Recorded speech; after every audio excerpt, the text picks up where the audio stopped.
and Jordan B. Peterson. These people that you're comparing yourself to, you don't really know very well. What that means is that you see their shiny outside, but you don't see the reality of their life. There's always people out there who are doing far better than you on pretty much anything you want to imagine. And if all you're doing is seeing yourself in their reflected light, let's say, then it's going to be pretty damn dismal. But it's not a good comparison because, well, first of all, there's danger in just comparing yourself to others, period, because they're not you. And God only knows what struggles they had to undertake to get to where they were, or what burdens they're currently carrying that you're not aware of. But you can certainly contrast yourself with yourself. And that's a lot better. It is the only way. Well, it's also the only way of really measuring anything approximating proper improvement. You can actually tell when you're a little better than you were yesterday. Right. And you can actually do that. That's another thing that's so interesting about it, is that you can actually make yourself a little better in some way, pretty much, well, I don't know if it's at every moment, but you can certainly do it every day. Be careful who you share good news with, because you want to share good news with people who are going to be genuinely happy for you, and be careful who you share bad news with, because that's equally tricky. You want someone who will listen to you when you're having trouble and allow you your grief.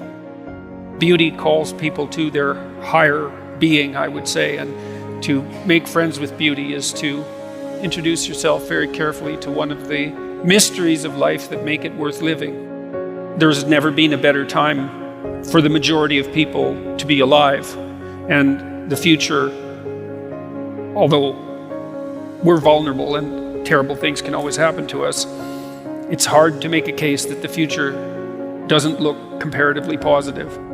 We're becoming extremely technologically sophisticated, and the world is changing at an incredibly rapid rate, and the only way we're going to be able to manage that in a positive way is if each of us, or as many of us as possible, are capable of making wise and careful and truthful decisions. And if we do that, then maybe things can continue to improve.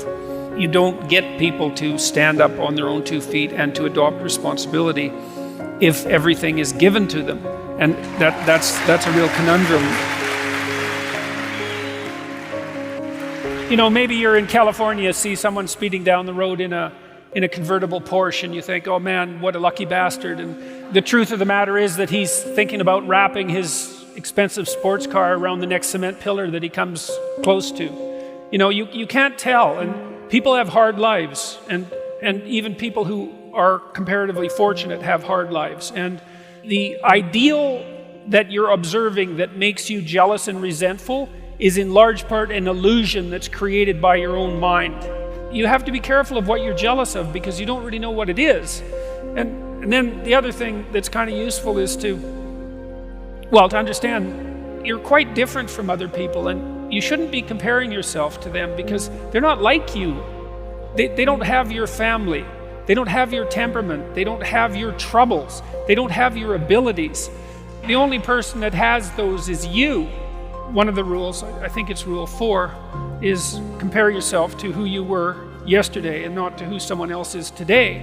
And see, that's a game you can win.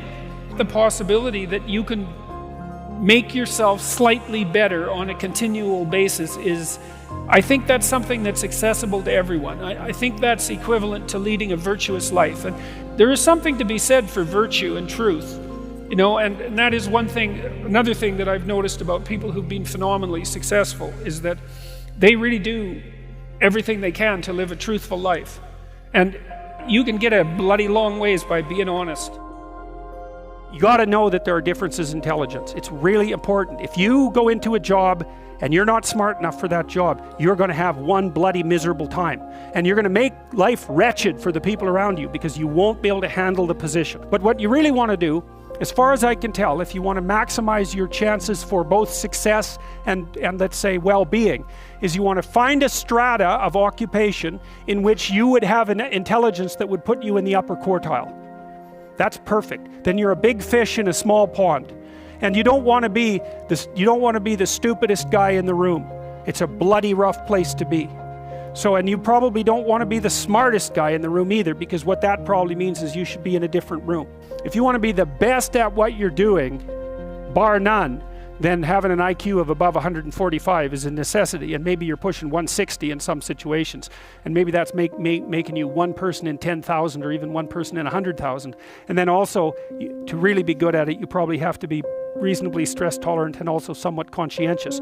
Why is it that smart people are at the top of dominance hierarchies? And the answer to that, in part, is because they get there first. Right? I mean, everything's a race, roughly speaking, and the faster you are, the more likely you are to be at the forefront of the pack, and intelligence in large part is speed. That's not all of it is. So if you're moving towards something difficult rapidly, the faster people are going to get there first. You're going to have to put some effort into your life, and you need to be motivated to do that. And so what are the potential sources of motivation? Well, you could think about them in the big five manner. You know, if you're extroverted, you want friends. If you're agreeable, you want an intimate relationship. If you're disagreeable, you want to win competitions. If you're open, you want to engage in creative activity. If you're high in neuroticism, you want security. Okay, so those are all sources of potential motivation that you could draw on, that you could tailor to your own, your own personality.